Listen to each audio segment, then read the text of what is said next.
Everyone, নতুন একটা mini ব্লগে সকলকে জানাই অনেক অনেক ভালোবাসা। সকাল সকাল চললাম আমি এখন ফুল তুলতে। বাদবাকি সব কাজ কমপ্লিট, এবার পুজো করার পালা। আজকে ঋষিকে তার পাপাই আনতে গেছে, আর সে তো ভীষণ খুশি। তারপরে তাকে খাইয়ে দাইয়ে ঘুম পাড়িয়ে দিলাম। আর তার কিছুক্ষণ পর দেখছি বাইরে দরজা খটখট, আর মামি মামি মামি করে আমাকে আমার ঘুতু ডাকছে। তার এই ডাকটা আমার এত ভালো লাগে যে ভাষায় প্রকাশ করা যাবে না। উফ, কেমন করে লাফাচ্ছ? উফ, হ্যাঁ, আর একবার লাফাও। তুমি কেমন করে এই পাপোশটার উপর দিয়ে লাফিয়ে যাচ্ছ? উফ, তারপরে উফ, এখানটা যেহেতু কাটা কাটা রয়েছে, কি সুন্দর লাফিয়ে লাফিয়ে চললো। গুছিয়ে রাখছো? উফ, ওরে বাবা।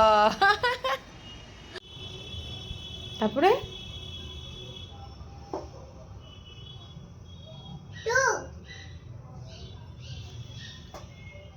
তারপর আচ্ছা, তারপরে বাহ, তারপর তারপর বলো।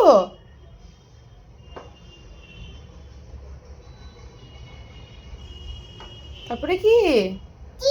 5, তারপরে 6, তারপর 7, হ্যাঁ, তারপরে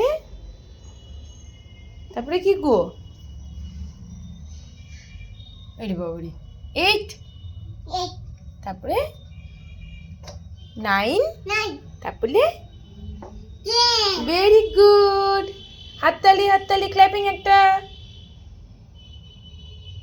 বিকেল মানে হাতের চায়ের কাপ।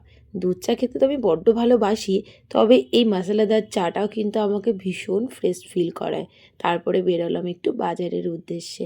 কটা জিনিস বানাতে দেওয়ার ছিল, সেগুলোকে নেব আর একটু ঘোরাফেরাও করব।